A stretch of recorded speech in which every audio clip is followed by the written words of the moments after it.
ആത്മീയ ജീവിതത്തിന്റെ ചില പഴുപ്പുകൾ മാറണമെങ്കിൽ നമ്മൾ മുട്ടയിരിക്കും, പ്രാർത്ഥിക്കും, ഉപസിക്കും. നമ്മളെ എന്താ ഒന്ന് റിവൈവ് ചെയ്യുവാനാ, റീഫ്രഷ് ചെയ്യുവാനാ. Praise the lord. എന്ത് ചെയ്യുന്നത്?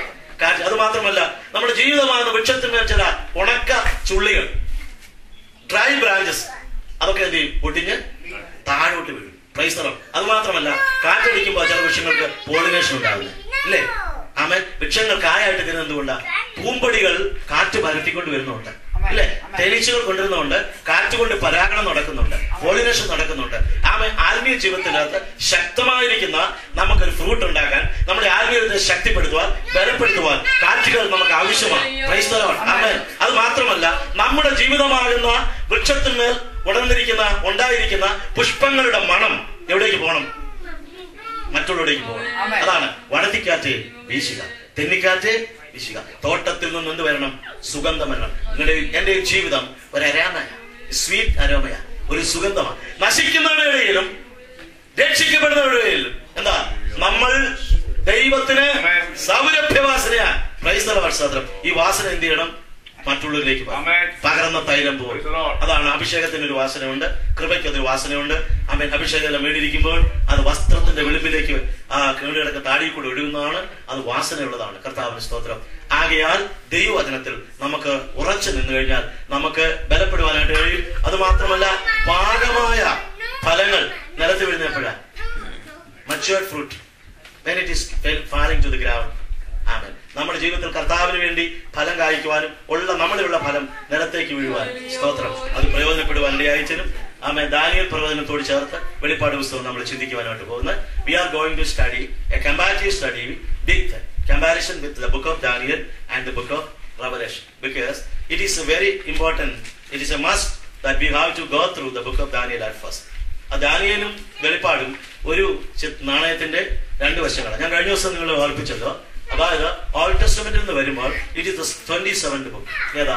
The book of Daniel. When the scholars or when the people of God compiled it, we can say that it is the 27th book. ചേർക്കപ്പെട്ടപ്പോൾ 27ാമത്തെ പുസ്തകമാണ്. ഏത്? Book of Daniel. What is the number of the book of Revelation? 27. So there is a mystical unity in between. In the Old Testament 27 and New Testament 27. It is the two sides of the same coin. ഒരു നാണയത്തിന് രണ്ട് വശം. ലോകരാഷ്ട്രങ്ങളെ കുറിച്ച് ആധികാരികമായിട്ട് പഴയ നിയമത്തിൽ പറഞ്ഞിരിക്കുന്ന പ്രവാചകൻ ദാനിയേലാണ്. അതുകൊണ്ട് അതിന് ചില കാര്യങ്ങൾ മാത്രം തുടരെയായിട്ട് പറഞ്ഞ വെളിപ്പാടിലേക്ക് വരാം.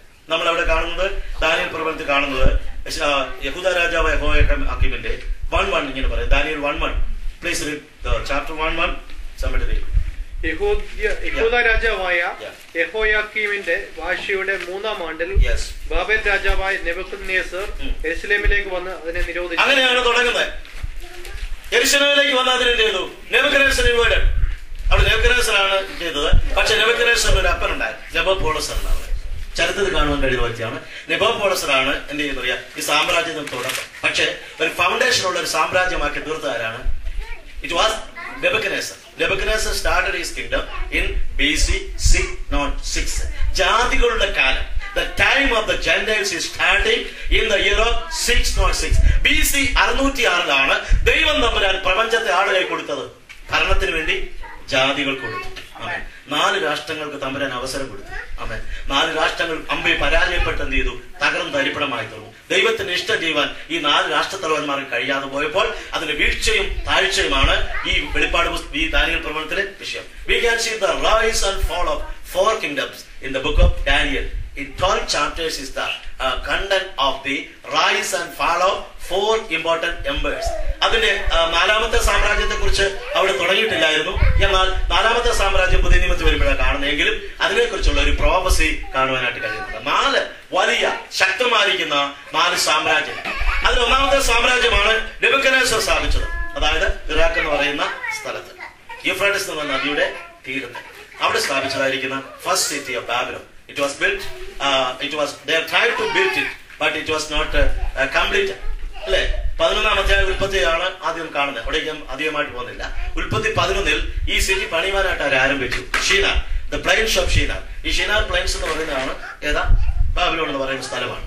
അതാണ് യൂഫ്രട്ടീസിന്റെയും ടൈഗ്രീസിന്റെയും ആ സ്ഥലം എന്ന് പറയുന്ന ഏദൻ തോട്ടമുള്ള ആ സ്ഥലമാണ്. അതായത് ഇന്നത്തെ സദാം ഹുസൈന്റെ കൊട്ടാരങ്ങളൊക്കെ നിൽക്കുന്ന ഇറാഖിന്റെ ആ മണ്ണ് തന്നെയാണ് നമുക്ക് കാണുവാനായിട്ട് കഴിയുന്നത്. അവിടെയാണ് ഒന്നാമത്തെ ഒരു സാമ്രാജ്യം പണിയുവാനായിട്ട് ഈ രാജാവ് തുടങ്ങിയത്. ആ സാമ്രാജ്യം ഷീനാർ എന്ന് പറയുന്ന സ്ഥലത്ത് ബാബേൽ എന്ന പേര് കൊടുത്തു. ബേൽ എന്ന് പറയുന്നത് അവിടെ ദൈവത്തിന്റെ പേരാണ്. ബേൽ എന്ന് പറയുന്നത് ഒരു ദേവന്റെ പേരാണ്. അതാണ് പുതിയ നിയമത്തിൽ വരുമ്പോൾ ബാൽ എന്നൊക്കെ പറയുന്നത്, അല്ലെ? എലിയാവിന്റെ കാലത്ത് പറയുന്നുണ്ട് ബാൽ, ബാൽ അശേര പ്രതിഷ്ഠകളും ബാൽ. ബേൽ എന്ന് പറയുന്ന ഒരു വിഗ്രഹം, ഒരു ദേവത, അല്ലെങ്കിൽ വേറെ ചില തരത്തിൽ നമുക്ക് അതിന്റെ പേരുകൾ കാണുവാനായിട്ട് കഴിയുന്നുണ്ട്. മർദൂക്ക് എന്നും പറയില്ലേ, Bel or Marduk, MARDOK, Marduk or Bel. These are the two deities of Babylon. ബാബിലോണിന്റെ ഡയറ്റീസ് ആയിരുന്നു, അവർ ആരാധിച്ചിരുന്ന ദൈവങ്ങളായിരുന്നു. അതുകൊണ്ടാണ് ആ പട്ടണത്തിന്റെ പേര് എന്തായ ബാബിലോൺ, ബാബേൽ എന്ന് ആയിത്തീർന്നത്. അങ്ങനെ ആ സാമ്രാജ്യം പടുതീർത്തു നെബൂഖദ്നേസർ തുടങ്ങി. എന്നാൽ BC 606 തുടങ്ങിയ സാമ്രാജ്യം BC 536 എന്ത് ചെയ്തു? തകർന്നു. Who was the last king of the first dynasty? ഈ ഡൈനാസ്റ്റിയിലെ ലാസ്റ്റ് കിങ് ആരാ? ബെൽഷസ്സർ. 5-ാം അധ്യായത്തിൽ നമുക്ക് കാണാൻ കഴിയുന്നുണ്ട്. 5-ാം അധ്യായത്തിൽ കാണുന്ന ബെൽഷസ്സർ. ഒന്നാമത്തേത് നെബൂഖദ്നേസർ, ലാസ്റ്റ് ബെൽഷസ്സർ. അങ്ങനെ BC 606 it was started in BC 606 and the first kingdom of Babylon was fallen in 536. 536 തകർന്ന് തരിപ്പണമായി തീർന്നു. അതാണ് നമ്മൾ ഏത് കാണുന്നത്? ദാനിയേൽ 5-ാം അധ്യായത്തിൽ കാണുന്നു. അവസാനത്തെ രാജാവായ ബെൽഷസ്സർ എന്ത് ചെയ്തു? വല്യപ്പൻ ആലയത്തിന്റെ അകത്തുനിന്ന് എടുത്തുള്ള പാത്രങ്ങളിൽ എന്ത് ചെയ്തു? വല്യപ്പൻ ആലയത്തിന്റെ പാത്രം കൊണ്ടുവന്ന് അമ്പലത്തിൽ വെച്ചു. ഫസ്റ്റ് ആ 1-ാമത്തെ അധ്യായത്തിൽ പറയുന്നുണ്ട്, ഷീനാർ എന്ന് പറയുന്ന സ്ഥലത്തുള്ള ദേവന്റെ ക്ഷേത്രത്തിൽ എന്ത് വെച്ചു? ആലയത്തിലെ ഉപകരണങ്ങൾ കൊണ്ട് വെച്ചിരിക്കുക. ആലയത്തിലെ ഉപകരണം എന്ന് പറയുന്നത് സോളമന്റെ കാലഘട്ടത്തിലുള്ള ആലയം, സാങ്ച്വറിക്കകത്തുണ്ടായിരുന്ന വിശുദ്ധ ഉപകരണങ്ങളാണ്. ദ ഹോളി വെസൽസ് അവരെന്ത് ചെയ്തു? എടുത്തോണ്ട് വന്ന് ദേവന്റെ ക്ഷേത്രത്തിൽ വെച്ചു. പക്ഷേ കൊച്ചുമോൻ എന്ത് ചെയ്തു? ആ പാത്രങ്ങൾക്കകത്ത് കുടിക്കാനായിട്ട് ഇതിനകത്ത് പകർന്നു. ഈ കുടി നോക്കുമ്പോഴാണ് ചിലർക്ക് സ്തുതി വരുന്നത്. പണ്ടൊക്കെ എങ്ങനെ ചില കുടിച്ചു വരുമ്പോൾ നല്ല സുറിയാനിയില് എന്ത് ചെയ്യും? ദൈവമേ നീ പരിശുദ്ധനാണെന്ന് പറഞ്ഞുള്ള നല്ല ഈ കാമാക്കെ ചൊല്ലുന്ന ഞാൻ കേട്ടിട്ടുണ്ട്. ചിലർക്ക് കുടിച്ചു കഴിയുമ്പോഴത്തേന് ചീത്തവാക്കുകളാ പറയുന്നത്, ചില വരുമ്പോഴത്തേന് പാട്ടായിരിക്കും വരുന്നത്. അത് ഓരോരുത്തരും ഓരോ ടൈപ്പാണ്, പല സൈസിലാണ് വരുന്നത്. അവിടേക്ക് തിരിയുന്നില്ല. അപ്പോൾ എന്ത് ചെയ്തു? കുടിച്ചു. ഇതിന്റെ അകത്ത് വിവിധ പാത്രങ്ങൾക്കകത്ത് എടുത്തതിന് ശേഷം എന്ത് ചെയ്തു? 1000 പേർക്ക് വേണ്ടി ഒരു ബാൻക്വറ്റ് ഒരുക്കിയിരിക്കുക. എവിടെ? കൊട്ടാരത്തിൽ രാജാവിന്റെ വകയായിട്ട് ഒരു ബാൻക്വറ്റ്. Chapter 5 നമ്മളതിന്റെ please read chapter 5. Chapter 5 verse 1-2. ബെൽഷസ്സർ രാജാവ് തന്റെ മഹത്വങ്ങളിൽ 1000 പേർക്ക് ഒരു വലിയ വിരുന്ന് ഒരുക്കി അവർ കാണെ വീഞ്ഞു കുടിച്ചു. ബെൽഷസ്സർ വീഞ്ഞു കുടിച്ച് രസിച്ചിരിക്കുമ്പോൾ കുടിച്ചു കഴിയുമ്പോൾ എന്തുണ്ടാവും? തന്റെ രസം വരും, ഇല്ലേ? കുടിച്ചു കഴിയുമ്പോൾ രസം വരും എന്ന് പറയുന്നത് സദസ്യവാക്യത്തിൽ പറയുന്നുണ്ട്. നീ വീഞ്ഞ് പാത്രത്തിൽ തിളങ്ങുന്ന എന്ത് ചെയ്യരുത്? നോക്കരുത്, കണ്ട് രസിക്കരുത്. അത് അവസാനം എന്ത് ചെയ്യും? സർപ്പം പോലെ.